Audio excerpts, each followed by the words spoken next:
ito na nga tayo mga pards. Weather condition. Grabe, ang ganda ng weather today, oh. Ayan, oh, sunny. Tapos blue sky pa mga pards. Ayan, so another day, another video tayo mga pards. Then sa background ko, andyan yung ating mga pang south na young birds. Liparin muna natin sila today. Yan, medyo blurred nga. So baliktarin lang natin yung ating cam mga pards para mas makita nyo ng maayos. And ayan na nga sila mga pards. Papaluplay tayo today. Then ayan nga, nasa biyahe na yung ating apat na North Young Birds dahil start na ng fundraise natin sa NHPC mga pards. Bukas na ang magiging bitaw nun sa Pangtabangan, Nueva Ecija mga pards. Siguro mga ano yun, 120 kilometers. So more or less 2 hours na yung magiging flight nila pabalik dito sa ating loop. So mukhang nakasettle na yung ating mga South Young Birds. Ano natin patagalin? Lipad! Go, go, go, go, go, go, go, go! Ayan. So ayun na sila. Grabe lugon. Siguro naglagay rin tayo ng paliguan dito mamaya mga pards. Paliguan natin yung mga yan. Ayan, no? Ayos. Paligo tayo dahil nga hahabol tayo sa magandang panahon ngayon, no? Ayos na ayos today. Nako. Naglalaro pa rin hanggang ngayon yung ating mga South Young Birds. Pero ang kagandahan naman is grouping na sila. Yun nga lang, yung mga pang MacArthur pala natin. Tara silipin natin mga pards. So andito pa yung mga pang MacArthur natin. At lugon nga rin itong mga to. Ayan sila. Yung mga naka double band na white. Ayan. Palabasin din natin siguro para makaligo. Lalagay natin sila rito. Yun nga lang, uhulihin ko isa-isa dahil mga breeder yung iba dyan. Then after nun, sila naman, itong mga pang summer. Kawalan natin sila lahat today para makaligo sila. Okay mga birds. Nakaposisyon na rin to. Ating mga pang MacArthur, meron tayong 8. Aba, mahusay, hindi lumayo yung ano. Una nating pinakawalan. Okay, dito tayo. Go, go, go, go, go, go, go, go, go, go, go, go, go, go, go. Mga sabik yung mga yan. Dahil nga bihira natin palabasin mga pards. Ayan, sama kayo rito. Para mas lalong tumagal yung luplay nyo. Ayun, no? Mga sabik. Hindi nagsasabay yan. Ano, nahiya kayo? Sabay na kayo. Ayan na. Ayos. Okay na. Nagkita-kita. Ayan ang mga pang south natin, mga pards.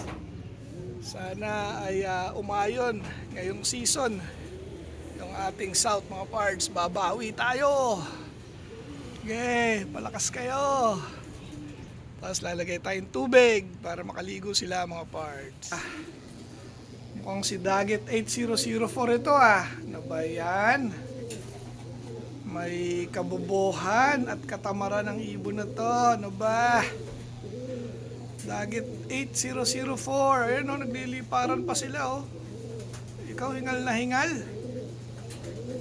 Sobrang taba mo ba? Nanaba siguro tong ibon na to mga pards.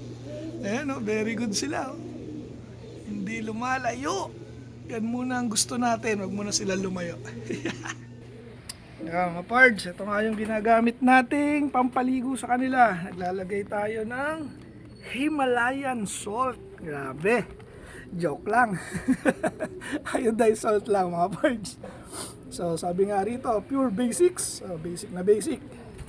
Then lalagay tayo ng 2 galon na tubig. Ayan, sakto na yan sa kanila.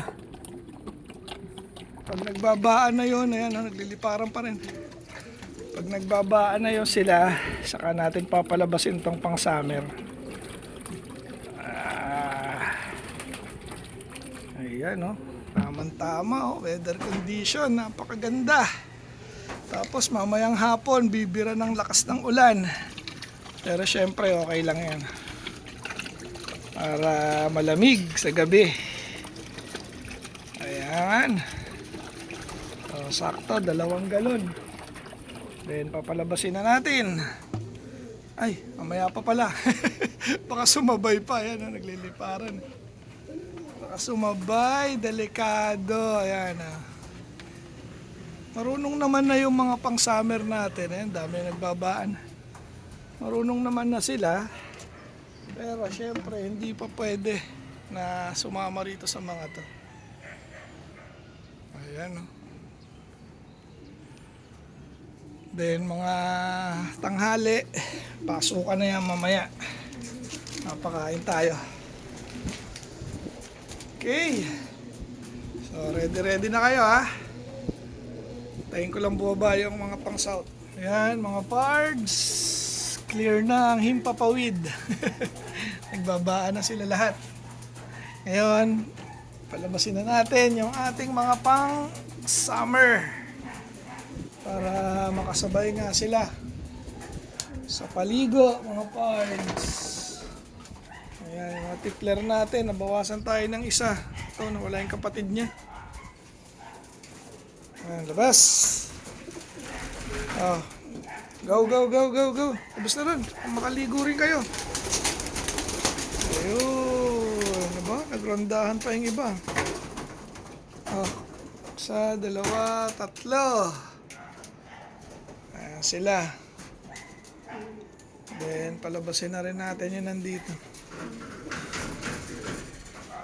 Ayan, dito yung mga asawa nila. Ayan yung isa. Tahimik na naglilimlim. Tapos ito yung 2 tipler. Pinasok nga natin dito kagabi. Ano, dyan ba muna kayo? Sige, dyan muna kayo. Mga cute.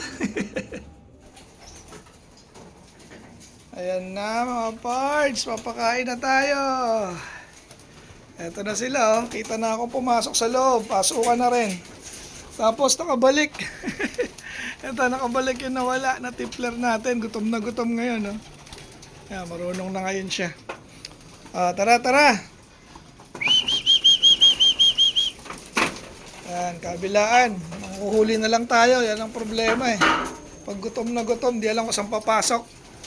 Napakain muna ako mga pards. Mga pards, pasukan na nga lahat. Nilipat ko na ulit dito yung mga naka-MacArthur natin. Then dito, okay na, pasukan na. Dito rin, tapos sayang, may bumalik tayo. Si Kulit nga ba? Si Pasaway.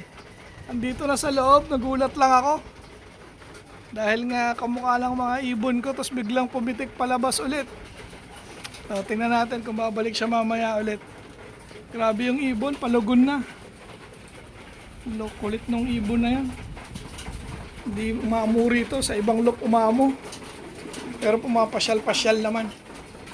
Then ayun nga, kanina nakabalik pa itong ating tipler. So, kompleto yung tipler natin. Tapos update ulit, ayun, oh. May bago na namang clutch. 2 ulit. Ay. Pasaway talaga yung ibon na yon. Andito na siya, kumakain na rito eh. Hindi ko naman napansin na siya yun. Oh, ayan, kainan muna yung ating mga hen. Aba, yung isa ayaw bumaba. Ayun, no. Kainan muna sila. Then bukas pa nga papakawalan ng Pantabangan, Nueva Ecija, yung ating 4 na ibon, mga pards. Samahan niyo uli ako bukas sa pag-aabang, mga pards. Dito na natin tapusin yung ating video for today, mga pards. Hanggang sa muli. Paalam!